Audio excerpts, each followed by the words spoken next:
अस्सलाम वालेकुम। आज के लेक्चर में हम रोटेशन देखेंगे। लास्ट लेक्चर में हमने टू डायमेंशनल ज्योमेट्री के ट्रांसफॉर्मेशन में सबसे पहले ट्रांसलेशन देखा था, ठीक है। और उसके बाद हमने कह लें कि स्केलिंग देखा था, ठीक है। उनका क्या कंसेप्ट था, सारे का सारा सिमिलर उसी के रिलेटेड रोटेशन में भी कंसेप्ट है कि रिलेटेड ही उनके रिलेटेड ही इसका कंसेप्ट है। लेकिन इसमें डिफरेंस ये है कि रोटेशन में देखिए, ट्रांसलेशन में हम ऑब्जेक्ट को क्या करते हैं, one place to another place उसको क्या करते हैं, मूव करते हैं, ठीक है। और स्केलिंग में क्या करते हैं, हम ऑब्जेक्ट के साइज़ को क्या करते हैं, इंक्रीज़ कर देते हैं, ठीक है। ऑब्जेक्ट के साइज़ को क्या करते हैं, कह लें कि स्मॉल, और उसको क्या कहते हैं, इंक्रीज़, डिक्रीज़ या इंक्रीज़ करते हैं। लेकिन अब रोटेशन में क्या है कि लेट्स सपोज हमारे पास एक पॉइंट गिवन है। लेट्स सपोज जिस तरह हमारे पास इस डायग्राम में देखें कि हमारे पास ये एक पॉइंट था, ये वाला पॉइंट था। हमने इसको पॉइंट को क्या किया है, इस पॉइंट को मूव किया है इस पॉइंट पे, ठीक है। लेट्स सपोज अगर हम मैं यहाँ पे बनाऊँ तो ये हमारे पास एक, कह लें कि एक पॉइंट ये था हमारे पास, एक पॉइंट ये था। हमने इस पॉइंट को मूव किया, इस पॉइंट पे मूव किया। अगर हम इस पॉइंट को क्या करें कि ये देखें, ये वाला जो पॉइंट यहाँ से यहाँ पे मूव हुआ है, रोटेट हुआ है, किसी एंगल पे मूव हुआ है। लेट्स सपोज 45 एंगल पे मूव हुआ है, ऐसे 25 एंगल पे मूव हुआ है। तो हमने क्या करना है कि ये हमारे पास क्या था, पॉइंट पी था। इसके कोऑर्डिनेट्स क्या थे, एक्स और वाई थे हमारे पास, ठीक है। अगर हम यहाँ से इसको ओरिजिन की तरफ ड्रॉ करें, ठीक है, ओरिजिन की तरफ इसको ड्रॉ करें, तो हमारे पास ये क्या बनता है। देखिए, रोटेशन होती है किस फॉर्म में होती है, एक सर्कल की फॉर्म में होती है। हमने देखे सर्कल का कंसेप्ट पढ़ा था कि ये सर्कल हमारे पास किस तरह ड्रॉ होता है, उसका एल्गोरिदम देखा था, उसकी डेरिवेशन देखी थी, उसका न्यूमेरिकल भी हमने देखा था। तो ये उसी के रिलेटेड है कि देखिए, जब रोटेट होगा तो एक सर्कल की फॉर्म में हमारे पास ये क्या होगा, रोटेट होगा।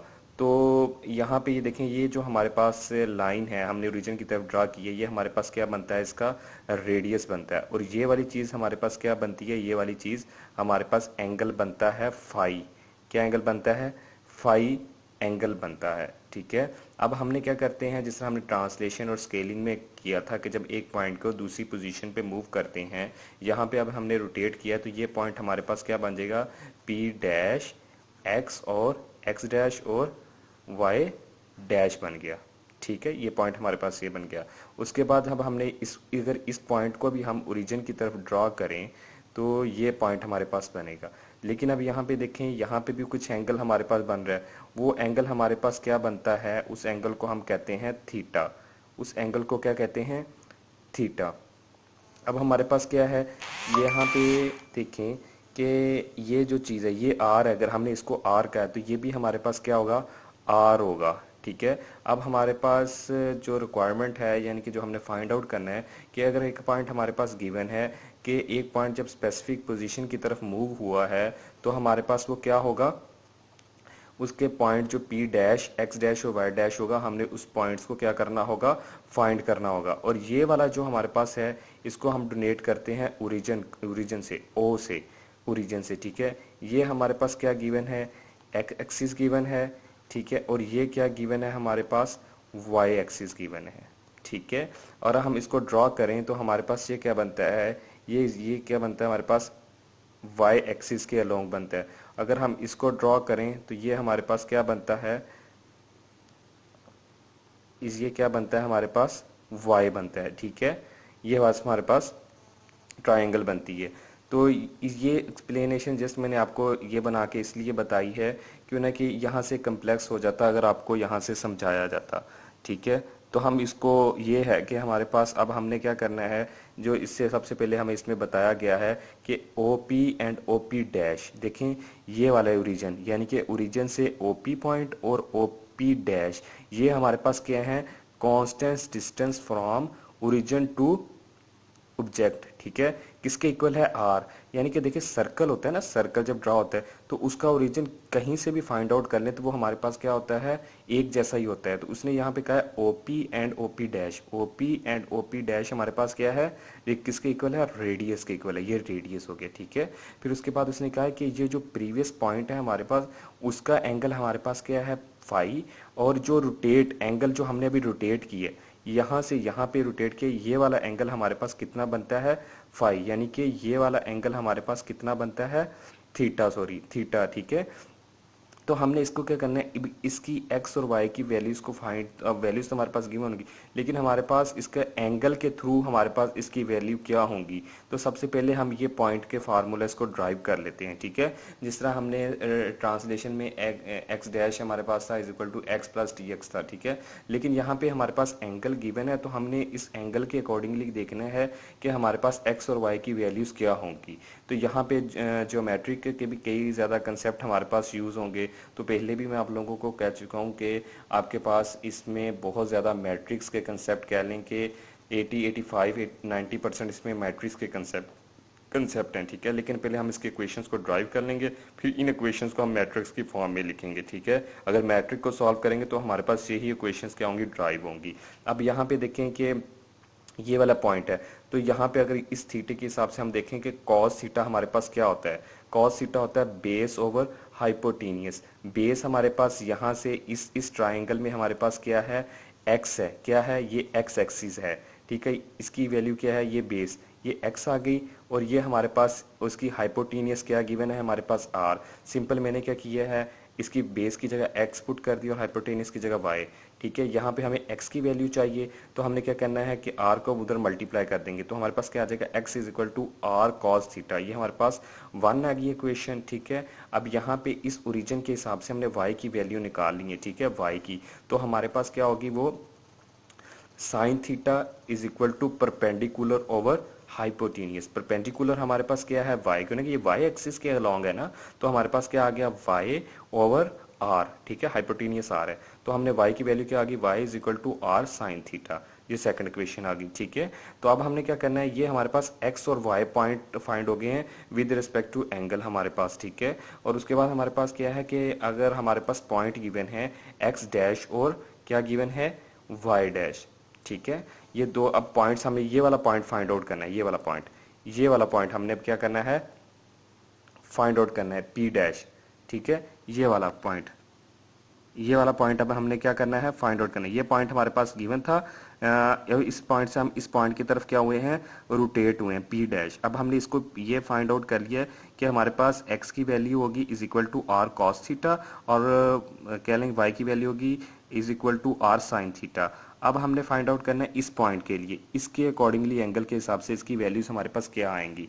अब हमने क्या करना है, अब यहाँ पे हमने हमारे पास फॉर पॉइंट x डैश और y डैश, ठीक है। यहाँ पे अब देखें cos थीटा वही सेम यही वाली चीज़ें बनेगी हमारे पास, साइन cos थीटा और साइन थीटा। लेकिन यहाँ पे देखें हमारे पास जो न्यू एंगल बना है, ये वाला जो न्यू एंगल बना है ये हमारे पास है थीटा, लेकिन ये वाला जो एंगल है इस कम्बिनेशन ऑफ बोथ एंगल्स का है, यानी कि यहाँ पे ये है, कह लें कि फाई प्लस थीटा, ठीक है। ये जो एंगल है, ये एंगल, ये वाला कंप्लीट एंगल, अब इसको क्या कहेंगे, किसका प्लस होगा, फाई प्लस थीटा। तो ये सिमिलर इसके जैसा ही है हमारा, जैसे हमने ये कोस किया, लेकिन अब फाई की जगह क्या आ जाएगा, कॉस फाई प्लस थीटा हमारे पास आ जाएगा, क्या आ जाएगा, cos phi plus theta is equal to, ये देखें जैसे एक्स डैश ओवर आर, ठीक है। क्यों ना कि अब पी पॉइंट है, पी में जो हमारे पास एक्स के एक्स डैश आ गया ओवर आर आ जाएगा, ठीक है। और उसके बाद हमने वही फाइंड कर लिया, x dash is equal to are cos phi plus theta आ गया, ठीक है। और हमारे पास हमने इसको क्या किया है, अब ये फार्मूले को एक्सपेंड किया है। हमारे पास फार्मूला क्या होता है, कॉस फाई प्लस थीटा का फार्मूला क्या होता है, जैसे कहते हैं कॉस अल्फा प्लस बीटा का फार्मूला क्या होता है, cos alpha cos beta minus sine alpha sine alpha और साइन बीटा, ठीक है। ये इसका फार्मूला, जस्ट हमने इसका क्या किया है, cos theta phi plus theta को हमने एक्सपेंड करके ये फार्मूला उसका ड्राइव कर दिया जो हमारे पास ट्रिग्नोमेट्री में गिवन होता है, ठीक है। और उसके बाद हमारे पास क्या आ गया है कि हमने इसको r को सिंपल अंदर मल्टीप्लाई कर दिया, तो हमारे पास x डैश की वैल्यू क्या आ गई है, r cos phi cos theta minus r sine phi r sine theta आ गया, ठीक है। अब यहाँ पे हमारे पास x की डैश की वैल्यू आ गई, अब y डैश की वैल्यू निकालेंगे। तो जिस तरह हमने सिंपल y की वैल्यू निकाली थी वैसे ही हम करेंगे, लेकिन फाई की जगह हमारे पास क्या आ जाएगा, फाई प्लस थीटा आ जाएगा, क्योंकि ये पूरा एंगल एक हमारे पास कम्बिनेशन ऑफ टू एंगल्स का है ना, फाई और थीटा का। तो इस तरह हमारे पास हमने वाई डैश और R, Y dash is equal to are cos phi plus theta. अब हमारे पास इसका यहाँ पे हमारे पास क्या आएगा, यहाँ पे सॉरी हमारे पास कॉस लिखा गया है, यहाँ पे हमारे पास आएगा sine sine sine five plus theta. अभी मैंने इसके फार्मूले को एक्सपेंड किया तो फार्मूला हमारे पास क्या होता है, इसका क्या होता है फार्मूला हमारे पास इसका फार्मूला होता है cos alpha sign beta minus cos, कह लें कॉस बीटा साइन अल्फा। ठीक है, ये एक जनरल फार्मूला है साइन अल्फा प्लस बीटा का। ठीक है, साइन अल्फा प्लस बीटा का क्या फार्मूला, कॉस अल्फा। तो जस्ट हमने उसको एक्सपेंड करके उसकी यहाँ पे वो उसको उस फार्मूले को लिख दिया है। ठीक है, साइन कॉस कह लें कि 5 sine theta plus cos theta और साइन फाई आ गया, सिंपल डैट। ठीक है, और उसके बाद हमने क्या किया है सिंपल, अब क्या किया यहाँ पे कह रहा है कि now put x is equal to are cos theta. X की वैल्यू क्या थी, आर कॉस थीटा। अगर आप इसमें देखें हमारे पास इस इक्वेशन में, ठीक है, इस इक्वेशन में देखें कि हमारे पास क्या गिवन है, आर कॉस थीटा। तो आर कॉस फाई किसके इक्वल है, एक्स के इक्वल है। तो मैंने यहाँ पे क्या किया, एक्स डैश में क्या पुट कर दिया, एक्स कॉस थीटा, और आर साइन फाई की वैल्यू क्या थी हमारे पास, वाई। तो ये देखिए मैंने क्या किया है, इन इक्वेशन 3 एंड 4 में put the value of X and Y, जो सिंपल था उसको हमने एक्स डैश और वाई डैश में पुट कर दिया।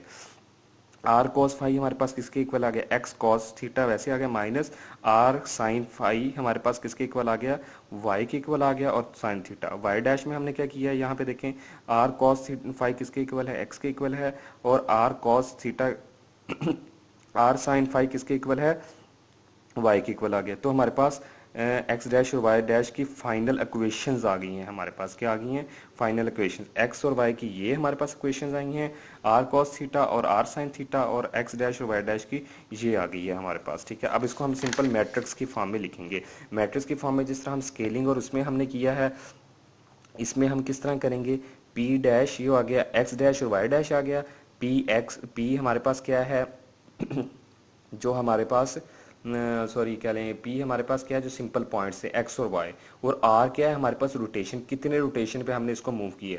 तो एक्स डैश वाई डैश मैंने इसको हॉरिजेंटल मैट्रिक्स में लिख रहा हूँ, और एक्स वाई पॉइंट आ गया हमारे पास, और उसके बाद हमारे पास क्या आ गया है, आर। अब आर देखें हमारे पास क्या है, एक्स में देखें ये हमारे पास क्या होता है, एक्स, और ये क्या होता है, वाई। तो अब इस इक्वेशन में देखें हमारे पास एक्स क्या गिवन है, एक्स में एक्स क्या गिवन है, कॉस थीटा गिवन है, और वाई में साइन थीटा गिवन है, माइनस साइन थीटा। तो हमने क्या कर दिया, ये देखें कॉस थीटा गिवन है, और उसके बाद क्या इसको यहाँ पे लिखिया साइन थीटा हमारे पास आ गया। ठीक है, और वाई हमारे पास क्या आ गया, साइन थीटा, फिर उसके बाद क्या आ गया, माइनस साइन थीटा और कॉस थीटा हमारे पास आ गया। ठीक है, एक्स की वैल्यू एक्स के कोऑर्डिनेट्स में लिख दी है, और वाई की वैल्यूज वाई के कोऑर्डिनेट्स में लिख दी हैं, सिंपल डैट। और उसके बाद हमारे पास क्या आ गया है, ये आ गया हमारे पास यहाँ पे एक चीज समझने वाली है, यहाँ पे है कि इफ रोटेशन एंटी क्लॉकवाइज। देखिए हमारे पास जो रोटेशन होती है वो 2 टाइप्स की होती है, जिसमें क्लॉक घूमता है हमारे पास। ठीक है, तो हमारे पास क्लॉकवाइज और एंटी क्लॉकवाइज। ये जो आपको फिगर, ये वाली जो फिगर आपके पास गिवन है, ये अभी हमारे पास देखें इस पॉइंट से इस पॉइंट की तरफ मूवमेंट हुई है, यानी कि इसकी मूवमेंट इस तरह हुई है। ये क्या है हमारे पास, एंटी क्लॉकवाइज। क्या है, एंटी क्लॉकवाइज। क्या है, एंटी क्लॉकवाइज। एक रोटेशन एंटी क्लॉकवाइज होगी, एक रोटेशन आपके पास क्या होगी, क्लॉकवाइज होगी। फर्ज करें ये पॉइंट इधर को, पहले तो इधर को मूव किया ना, अगर ये इधर को मूव करे तो हमारे पास क्या एंगल क्या होगा हमारे पास। ठीक है, एंगल्स की वैल्यूज हमारे पास क्या होंगी, क्लॉकवाइज और एंटी क्लॉकवाइज। देखें जो अभी हम सॉल्व कर रहे थे अभी तक, वो हमारा एंटी क्लॉकवाइज था। तो आर एंगल जो हमारा ऑलवेज क्या हो गया होगा, पॉजिटिव होगा। क्या होगा हमारे पास, आर एंगल पॉजिटिव होगा। अगर रोटेशन क्लॉकवाइज होगी तो आर एंगल नेगेटिव होगा। तो ये जो वैल्यूज हमने निकाली हैं ये पॉजिटिव के लिए निकाली है, एंटी क्लॉकवाइज है हमारे पास, ठीक है।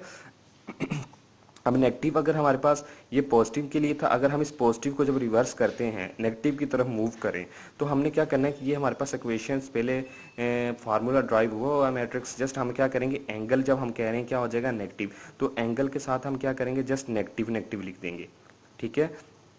नेगेटिव और नेगेटिव लिख देंगे, minus theta minus theta minus theta minus theta, ठीक है। तो ये माइनस एज इट फार्मूले वाला ही आ गया इधर, ठीक है, जो मैट्रिक्स में हमने लिखा था।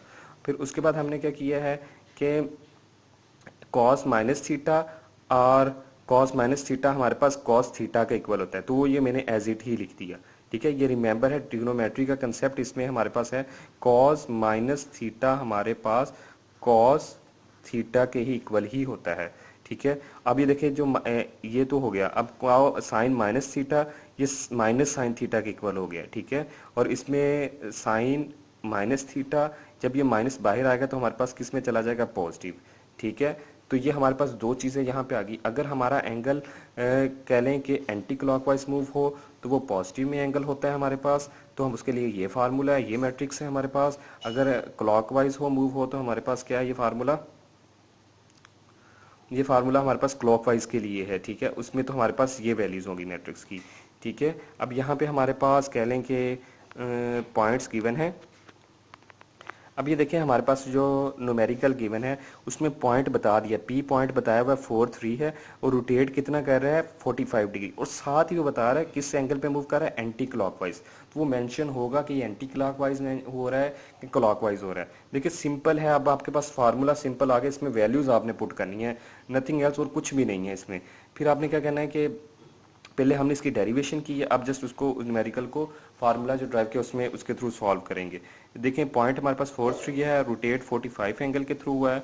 Now find P dash and R. वो कह रहा है कि ये वाली जो फार्मूले में आर है ना ये भी फाइंड करनी है आपने, इसको सेपरेट फाइंड करना है। जब फाइंड कर लें तो फिर उसके बाद ये पी डैश आपने फाइंड करनी है, ठीक है। तो हमने क्या किया, एंगल उसने क्या 45 डिग्री, तो सिंपल मैंने क्या किया, हमारे पास क्या गिवन थी इस मैट्रिक्स में, एंगल की जगह मैंने 45 डिग्री पुट कर दिया सिंपल, तो हमारे पास आर आ गया कॉस 45 डिग्री साइन 45 डिग्री, और उसके बाद आ गया माइनस साइन 45 डिग्री और कॉस 45 डिग्री। तो आपको पता है कॉस 45 डिग्री और साइन 45 डिग्री किसके इक्वल होता है, इसकी वैल्यू से निकाले 1/√2 के होता है। तो सिंपल मैंने इसकी वैल्यूज को पुट कर दिया 1/√2 1/√2 माइनस 1/√2 और 1/√2, ठीक है। तो ये इसकी वैल्यूज आ गई। उसके बाद हमारे पास क्या है कि ये हमारे पास फार्मूला था, जस्ट हमने उसमें वैल्यूज पुट कर दी, p dash is equal to p dot r rotation. देखिए पी हमारे पास क्या था, पॉइंट गिवन था 4 3, आर हमने फाइंड आउट कर लिया है, तो वो हमारे पास उसकी वैल्यूज क्या हैं ये आ गई हैं, ठीक है। तो आपको पता है कि ये हमारे पास हॉरिजेंटल है, तो ये हमारे पास इस तरह हॉरिजेंटल, यहाँ पे आपका क्या होगा वर्टिकल मल्टीप्लाई होगा, क्या होगा वर्टिकल वर्टिकल क्या होगा मल्टीप्लाई होगा। 4 को मल्टीप्लाई किया 1/2 से, तो 4 मल्टीप्लाई 1/2 प्लस 3 को मल्टीप्लाई किया इससे, तो माइनस 1/2, ठीक है। 4 को मल्टीप्लाई किया 4 मल्टीप्लाई 1/2, ठीक है, प्लस 3 मल्टीप्लाई 1/2 हो गया। फिर इसको क्या कह लें कि ये हमारे पास आ गया। जब इसको हम सॉल्व करेंगे 4/2 माइनस 3/2 और 4/2 प्लस 3/2, तो हमारे पास जब इनको सॉल्व किया तो 1/2 और 7/2 आ गया, ठीक है। इसमें से 1 बचा था, इसमें से 4 प्लस 3 7/2, ये हमारे पास फाइनल पॉइंट आ गया, सिंपल डैट, ठीक है। तो अब इसको ड्रॉ करेंगे तो आपको पता चल जाएगा कि जब 45 डिग्री पे ये जब बता रहा है कि ये पॉइंट 45 डिग्री पे मूव हुआ है, तो हमारे पास न्यू पी पॉइंट क्या आता है, तो ये हमारे पास न्यू पी पॉइंट आ गया। तो आपने इसको ग्राफ पे ड्रा कर लेना है, तो आपको पता चल जाएगा जो पहले आपके पास 4 3 पॉइंट था, अब न्यू पॉइंट आपके पास 45 डिग्री पे जब आपने मूव किया तो ये वाले पॉइंट आपके पास ड्रा होगा, ठीक है। Thank you so much. अगर आपका कोई भी क्वेश्चन हो तो हमसे पूछ सकते हैं। अपना ख्याल रखिएगा, अल्लाह हाफिज़।